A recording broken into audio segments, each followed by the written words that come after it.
Bienvenue au studio, je suis Alex Yemek. J'aimerais vous donner 3 raisons pourquoi vous devez divorcer. Okay? Première raison, violence domestique. Alors je vais essayer de mentionner cette Nigérienne qui avait été abusée par son mari, qui était supposant un pasteur. Il se pourrait-il qu'il l'a abusée pendant beaucoup d'années et puis après, finalement il l'a tué. Très malheureuse histoire. Théologiquement, nous essayons de regarder qu'est-ce que la Bible dit sur le divorce. Quand pouvons-nous divorcer? Alors nous, et ceux parmi vous qui sont des chrétiens, nous regardons toujours l'Ancien et le Nouveau Testament. Il y a 2 sortes de lois. Il y a les lois que j'appelle les lois rituelles qui avaient été données à Moïse. Par exemple, le peuple d'Israël se retrouve au désert. Alors, ces lois viennent comment? Si, par exemple, quelqu'un a commis quelque chose de grave, on lui dit d'apporter, par exemple, un anneau sans tache et il le donne au prêtre. Le prêtre va faire le sacrifice et apporter aussi autre chose. Et tout ça. Ça, c'est ce que j'appelle les lois rituelles, n'est-ce pas? Mais il y a aussi ce qu'on appelle la moralité. La moralité, ce sont les 10 commandements. Et ça, jusqu'à présent, ça se pratique. Quand nous disons que Jésus est venu, il a aboli toutes sortes de lois, on parlait des lois avec les rituels. Ces rituels-là de sacrifice et ce genre de choses-là. C'est de ça dont on parle. C'est de ça, effectivement, que Paul indique dans ses lettres. Jésus a déjà accompli. Il a déjà été le sacrifice qui nous sauve. On n'a plus besoin d'aller faire des sacrifices d'agneaux sans tache et tout ça. Mais nous devons toujours pratiquer la moralité. Les 10 commandements. Jésus même a très bien confirmé ça dans la Bible. On lui a posé la question. Quel est le commandement le plus important? Il a dit, aime Dieu de tout ton cœur, de toute ton âme et de toutes tes forces. Aime ton prochain comme toi-même. Le premier commandement qu'il donne, c'est un résumé des 3 premiers commandements de la Bible. Tu n'auras qu'un seul Dieu. Tu ne prendras pas le nom de Dieu en vain. Et tu garderas le jour du Seigneur. Ça, c'est aime ton Dieu de tout ton cœur, de toutes tes forces et de toute ton âme.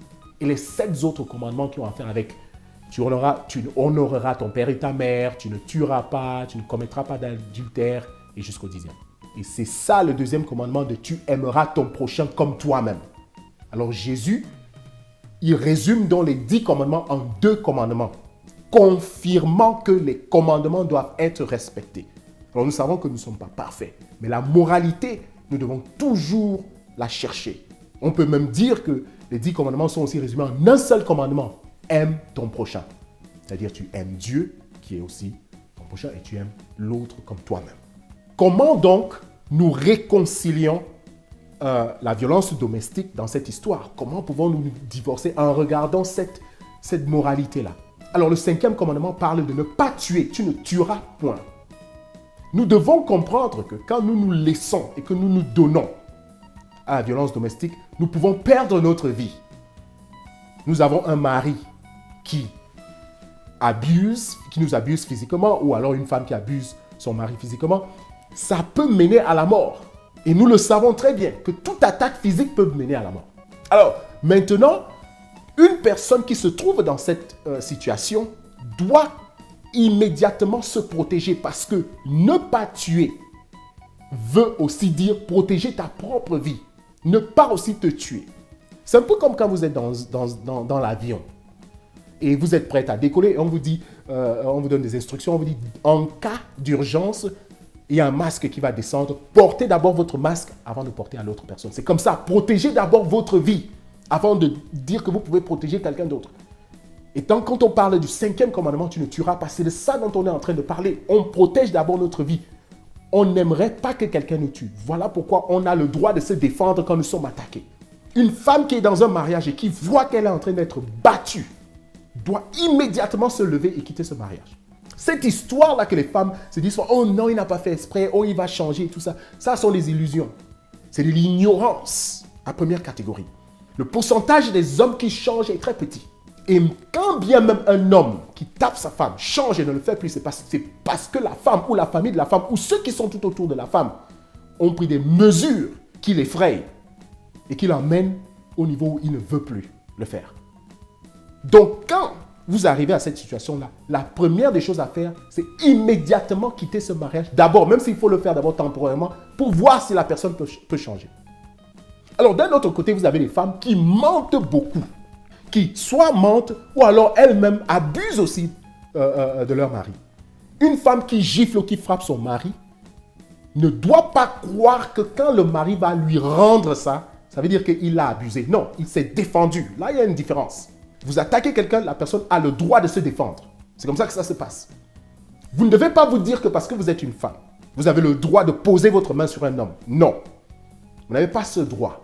Alors vous voyez aussi certaines femmes qui sont dehors qui vont dire « Oh non, il m'a abusé, il m'a abusé, il m'a abusé physiquement et tout. » Une femme qui dit ça, la plupart du temps, est en train de mentir. Elle est en train de mentir parce qu'une femme qui a été abusée ne va pas dire qu'on l'a abusée physiquement. Elle va dire qu'il m'a frappé, il m'a donné des coups de poing, il m'a giflé, il m'a poussé, il m'a fait ceci. Elle va vous donner les détails de ce qui s'est passé. Elle vous montre les preuves. Une femme qui se lève tout simplement parce qu'elle veut quitter son mariage, invente une histoire comme ça, est simplement en train de mentir. Alors arrêtons de croire que la prière peut changer quelqu'un. Arrêtons de croire ça. Ce n'est pas comme ça que ces choses-là marchent. La prière vous aide seulement quand vous-même vous prenez des actions qui peuvent vous aider. Vous devez d'abord agir. Et la prière vient donc vous assister dans vos bonnes décisions. C'est comme ça que ça se passe. Une femme qui se fait tabasser dans le mariage et qui s'assoit dedans. Et tous les jours marche dehors comme si tout va bien. Tout en croyant que parce qu'elle prie, les choses vont changer. Et elle-même en train de se mettre en danger. Elle est dans l'ignorance totale. Ou alors elle le fait exprès parce qu'elle ne veut pas que les gens sachent qu'elle est dans un mauvais mariage. Où est-ce que je veux partir? Il me menace que si je pars, il va me tuer. Alors quelle est la mort que vous choisissez?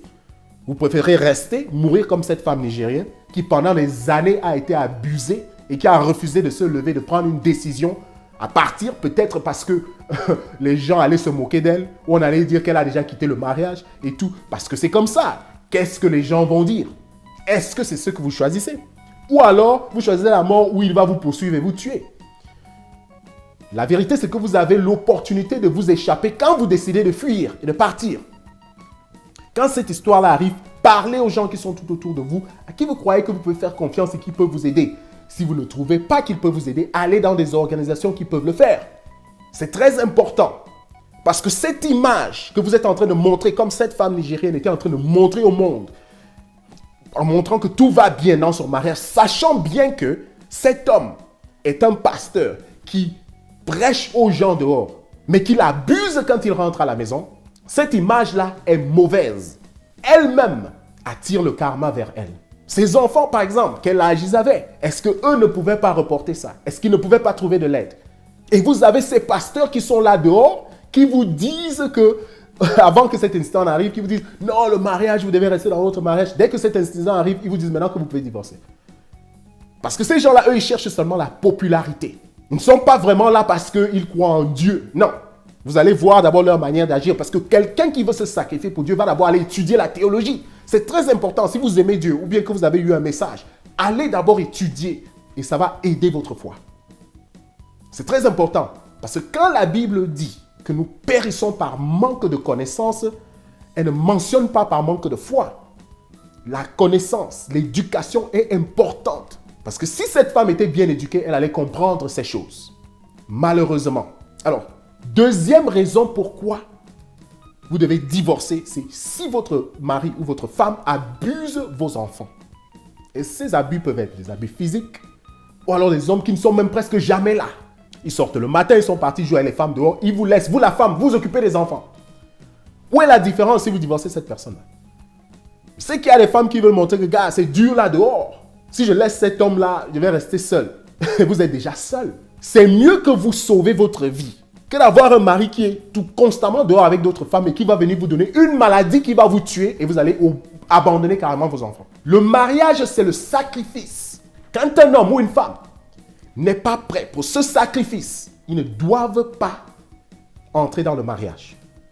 Quand vous décidez de vous marier, vous décidez de laisser la vie que vous menez et adopter une vie complètement différente qui ne va pas la plupart du temps vous plaire, mais qui va vous donner la conscience tranquille parce que vous savez que vous marchez sur le chemin du sacrifice. Pour le bien de votre femme et le bien de vos enfants. Mais quand vous n'êtes pas en mesure d'élever vos enfants, et que vous avez des excuses parce que vous n'êtes pas prêt, vous êtes en train de vous amuser dehors avec les femmes, ou alors autre chose que vous êtes en train de faire dehors, alors là, votre partenaire, votre femme, votre mari a le droit de vous divorcer. Il n'y a pas une différence entre une femme qui est à la maison seule, la plupart du temps avec ses enfants et qui les élève, et qui est mariée avec un homme qui est constamment parti, et une femme qui n'est même pas mariée. Il n'y a pas de différence là-bas, ça c'est la même chose. Vous vous retrouvez seul en train d'élever vos enfants, alors vous n'êtes pas marié. On n'a que faire du fait que vous avez marché dans une église avec des garçons et des filles d'honneur, et que vous avez mis des bagues, et qu'on a vu ça dans les télévisions. Vous avez la responsabilité de sauver vos enfants. Troisième raison pourquoi vous devez divorcer, l'adultère. Regardez, si vous êtes un homme et que vous apprenez que votre femme est en train de tricher, ça va pour vous faire plaisir. Alors, vous ne devez donc pas le faire. La même manière dont ça va vous faire mal, vous ne devez pas aussi le faire. Il y a des hommes qui croient qu'ils sont supérieurs aux femmes. La Bible ne supporte pas ça. Si vous êtes chrétien, arrêtez de croire à ça. Si vous n'êtes pas chrétien, vous pouvez croire à ces choses-là. La Bible ne supporte pas ça. L'homme n'a pas de supériorité sur une femme. Pourquoi? Parce que la femme même vient d'abord de l'homme. Vous ne pouvez pas être plus supérieur que votre propre partie du corps. Si on vous coupe la main aujourd'hui, vous allez dire quoi? Que le reste de votre corps est plus supérieur que votre main qu'on vous a coupé? Non. Vous avez besoin de la main pour être complet. La femme complète l'homme. L'homme n'est rien sans la femme. Voilà pourquoi Dieu a amené la femme. Et il a pris la femme d'où? De l'homme, d'après la Bible. Voilà pourquoi il n'est pas supérieur à la femme. Il a plutôt besoin de la femme. Tout comme l'homme a besoin de tous ses membres, de ses deux mains, de ses deux pieds, de sa tête, de ses yeux. Dès qu'il perd une partie, même si c'est un doigt qu'il a perdu, il n'est plus complet. C'est simple comme bonjour. Alors, ce n'est pas une histoire de supériorité, mais c'est une histoire d'être complet et l'homme a besoin de la femme. Alors, si vous ne voulez pas qu'on vous fasse quelque chose, ne faites pas à l'autre. Si vous ne voulez pas que votre femme triche, ne trichez pas. Ne commettez pas d'adultère. La femme, la même chose. Il y a ces mariages ici dehors, soi-disant mariage, où la femme ou l'homme va dire « Oh, j'aimerais un mariage ouvert ». Ça se traduit en anglais « open marriage », un mariage ouvert. Où vous décidez que malgré le fait que vous êtes marié, vous allez toujours coucher avec d'autres personnes hors de votre mariage. Ça, ce n'est pas un mariage. Si votre femme vous dit ça, et la plupart des gens même qui sont dans ce genre de mariage, sont les femmes qui imposent ça.